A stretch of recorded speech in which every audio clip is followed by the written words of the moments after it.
Christopher Nolan's back, and he's back with a bang. Or is it a whimper? I'll tell you which one. So I saw this last night in theaters with my mom. She loved it. We watched it in IMAX. IMAX is interesting because you're surrounded by people when people go to the movies. Anyone that saw either of these movies in the movie theater, how crazy was it that it was like the old days where people actually went to see movies again? It was very exciting. I loved that people are going to the movies again, but my mom did not, because if you go to IMAX, they have probably shitty seats. And by shitty seats, I mean there if I was sitting in the IMAX right now, you would see the person's head right here. You're on top of each other.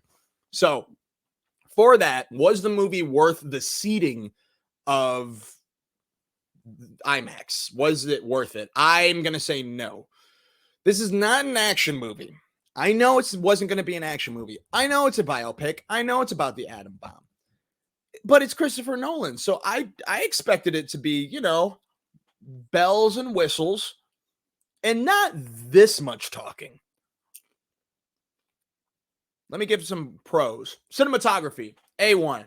Amazing. Spectacular, of course. Sound, give them the Oscar right now. Amazing. Score, give them the Oscar. Amazing. Cillian Murphy, give him the Oscar. He was dope. Matt Damon, give him the Oscar. Honestly, he was really good in it. This was one of my favorite Matt Damon roles. He played the general, so he's kind of like an asshole, but maybe also a nice guy. He was very good in it. By the way, I'm surprised Cillian didn't smoke more, like you see him smoking Peaky Blinders now on Netflix. Emmy Rossum, great role. At first, you're thinking it's just, another wife character, another basic female character. But she ended up being not only three-dimensional, but also like a driving force of him having his confidence, but also showing that he isn't alone in the fight that he was fighting. Controversy, a sex scene and nudity featuring Florence Pugh. I said this to someone at work today. Novocaine. I said, it's Florence Pugh. And he goes, oh, Florence Pugh, I'm surprised. Dude, she's nude in the streets. She frees the nipples everywhere. So I was happy that she freed the nipples in Oppenheimer. I'm not surprised. But it was surprising for Christopher Nolan to have any sex in any of his movies, let alone in Oppenheimer. I think I've been saying it right this whole time. I think that nowadays, don't get me wrong, I love titties and I love sex. But in these days in film, you should have a pretty good reason to have a sex scene. Otherwise, you might have a show like what's the Weekend? The Idol. Oh God, that show's bad. But the sex scene wasn't that long. I heard someone say that it was 15 minutes long. It wasn't that long. It wasn't gratuitous. And honestly, I think it was kind of a little important to the plot to show Oppenheimer's character. Basically, he hooks up with a girl in college, and without spoiling too much, she's got some issues, and she's got a dark side. And his dark side kind of leads him into making these decisions to create the atom bomb. And during a sex scene, they actually read the famous quote, which of course I don't have written down because I don't know how to prepare very well. But, I am death, hear me roar, or some shit. He reads that shit while they're having sex. So, it shows, this is kind of like a dark side to him, that he's not necessarily dark with a girl. He's actually too nice. There's a bit with him always bringing flowers. But I thought from my interpretation, it was kind of important for us to see some sort of past relationship that was relatable to why he may have a dark side. That was me. That's why I saw it. And also, she was pretty important because of what happens. And I can't give away too much. But Florence Pugh was also very great in it. I thought the movie had a lot of jargon. I've been using this word like crazy, and I'm using it even more tonight because I saw a Facebook status from a friend of mine, Kelly, from college. Shout out, Kelly. And he's a writer that reviews movies. And he's right. He's like, there's a lot of jargon in it. He wasn't saying it as a negative thing. I'm saying it as a negative thing. There's too much jargon in this.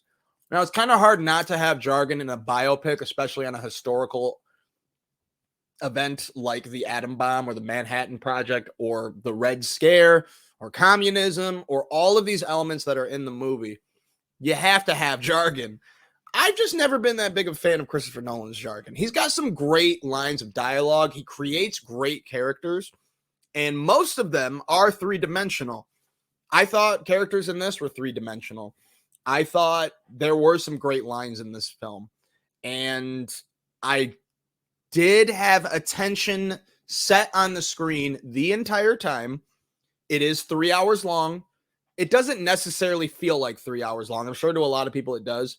There does get to a certain point where I'm like, okay, I'm ready for this to wrap up. But it wasn't like, oh, 3 hours. It was just this story that I am watching, I want it to end. Great movie. Extremely well made. It just wasn't for me. I'm not a history guy, and I really should be. I'm sorry that I'm not, but I'm not. And this is very historical. This event is extremely important piece of information that happened on Earth, let alone part of our society. And it's crazy and wild how it happened. And him himself is a very interesting guy. The shit that he went through with communist parties, with his womanizing, with his brother, all of these things. Robert Downey Jr.'s character. And Robert Downey Jr. was great in it, don't get me wrong. My mom didn't recognize him. After the movie, she goes, who was that old guy that was in black and white? I'm like, Robert Downey Jr.? She literally stopped walking and goes, oh, that was Robert Downey Jr.? Amazing. She also said, that was one of the best movies I've ever seen. And that's what everyone's saying. I'm the outlier. Maybe I'm a hater. I do kind of think I'm a hater. It's a very well-made movie. It's just not for me. It's got all of the elements of like one of the, I don't want to say it's one of the greatest movies ever because I just didn't, it's a Batman movie, but with talking and some explosive scenes sometimes and some sex, but it's a Batman movie without the Batman in it. And you'd think that that'd be a good thing, but it just made some scenes a little silly. Like there's this really melodramatic scene, and I can't get too much into it without spoiling anything, that Robert Downey Jr.'s character has towards the end of the film. And they play the music like as if Batman was like running after, like it's all very thrilling and exciting, the music all the time. And it's just people talking. And I get like it's because you don't need people to run and shoot at each other for something intense to be happening. It could just be a conversation. So I get it. It's just for me, I'm like, it's whatever. So is it popping? It's popping. But not for everybody because it wasn't for me. I'm glad I watched it, and I will definitely watch it again because there's shit that they talk about in it that goes over my head. And also, Chris Nolan has admitted this, and I've mentioned this a few times before. He actually he fucks around with the sound because he focuses more on what the audience will hear through music or through other sound effects. He doesn't care about the dialogue, which is fucking insane, especially with a movie like this in Tenet. But he's admitted this. But from what I heard, and I did understand most of it, it was good. It's just fast jargon. And I did like the way they did black and white scenes and the color scenes in order for them to mesh. I will be going over this movie and spoilers in a special episode featuring Bane coming out sometime this week. It's been a very busy weekend, so I apologize that you won't see it then. But is it popping for IMAX? I don't think it's worth IMAX if you're sitting around people like this because there's not much IMAX shit to see. I will say you don't need like an atomic bomb to enjoy what you're watching on screen. It could just be the mountains. It could just be someone walking down the hall. Don't get me wrong. But and this movie was glorious to look at. I can't lie. Just wasn't for me. But maybe you'll like it. It's one of my least favorite Nolan films. But it's a very interesting movie and it's very well made and you might love it. And I'm definitely the outlier because everyone and their mother loves it, including mine. Barbie, however, it's interesting because things got kind of flipped with my expectations of these films. So Barbie, Greta Gerwig has directed Lady Bird and Little Women. Do you see a connection between Lady Bird, Little Women, and Barbie? Yeah, they're all gals. And that makes sense because she is excellent. She's an excellent voice on the female movement of being noticed as fucking human beings for once. And I applaud her for that. And I've loved her acting. If you've never seen Frances Ha, check it out. I love Greta Gerwig. Lady Bird was okay. I liked Little Women a lot, but this movie I did thoroughly enjoy. I'll rip off the Band-Aid. I was hoping for it to not just be about a girl based on Barbie. It's very much more than that. I can't go into too much detail, but I can go into some detail. For instance, the set design is literally Barbie's playhouse. There are scenes where they drive around and it's like and it's a car without wheels, but it's literally moving as if it were a toy car. There's a scene where an ambulance opens up like Barbie's old ambulance, and I'm assuming that's what it was because I heard people go, "Oh, it's like the thing," and shit. People are getting excited. And when any of the Barbies or any of the Kens drink any water or take a shower, there is no water. And the way they move are like the Barbie toys. Like, it's really, really cool. And it knocked it out of the park for the way that they tell this story and for the concept of what this Barbie movie is. Amy Schumer was originally going to do a Barbie movie back in the day, and people were in an uproar. And I think that would have been like an interesting Amy Schumer twist on Barbie. This, so much better. I had expectations for it. It surpassed them like tenfold. I was very, very, very, my eyes were glued to the screen. Very colorful, too colorful that my eyes almost bled. But super fun. Ryan Gosling, give that man an Oscar. And I'm serious. I think he deserves an Oscar for this movie. On a scale from 1 to 10 on like wacky, he was never at a 4. He was never at an 8. He was never at a 9. He wasn't even at a 10. He was at a fucking 16 all the time. Super dope. Great job. Margot Robbie, excellent job. Margot Robbie had one scene in particular with a little girl at a school, and she gets embarrassed. And she's trying to smile, but she's also like having her earth shattered. And I can't go into too much detail, but it was just really good acting. Props to Margot Robbie. Props also to America Ferrera. If you don't know her, she's from Ugly Betty.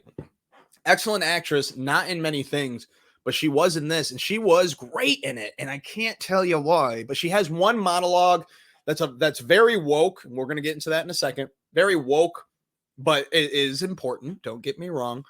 But she just crushes the monologue. She does a very, very, very, very good job because you just got to watch it. Now, the end of the movie is where I had issues. This movie is Lego Movie meeting Matrix.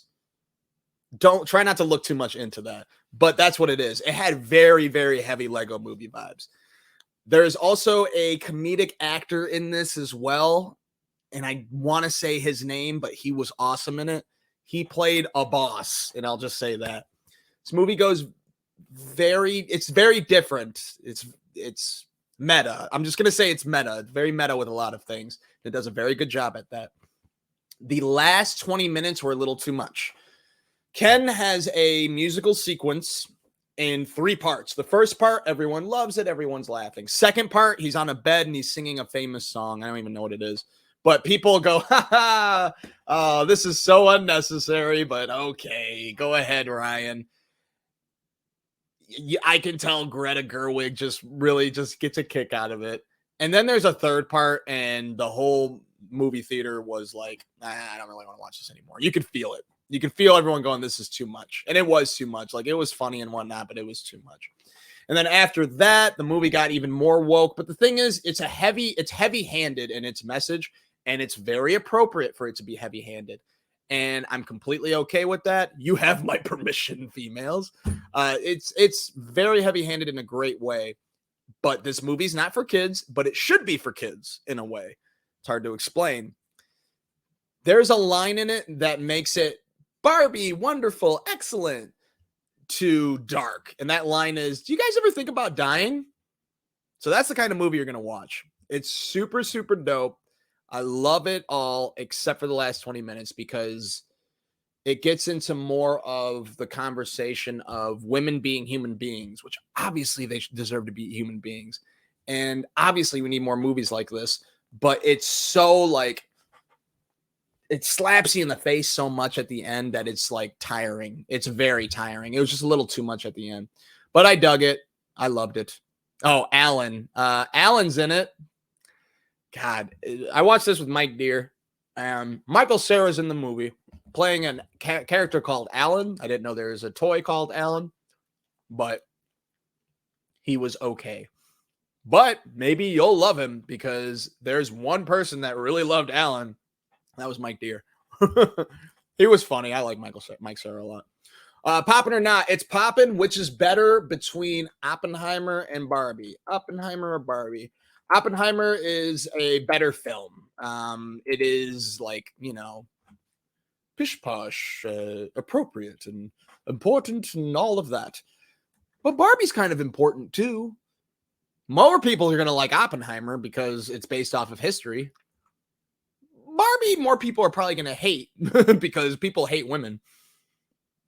That's the truth. People just hate women. Someone at work is like, why do we have to have movies where they're pro-women?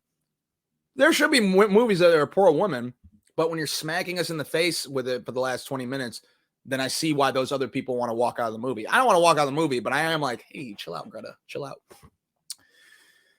So Oppenheimer's the better movie. Whoops, that's the way clone Tyrone. Oppenheimer's the better movie. Barbie is more fun, but a movie about an atomic bomb is not meant to be fun. So it's kind of hard to compare the two, to be honest. I think more people are going to like Oppenheimer because everyone and their mother loves it. But Barbie, I think, is going to surprise a lot of people. It surprised me, and I had some high expectations.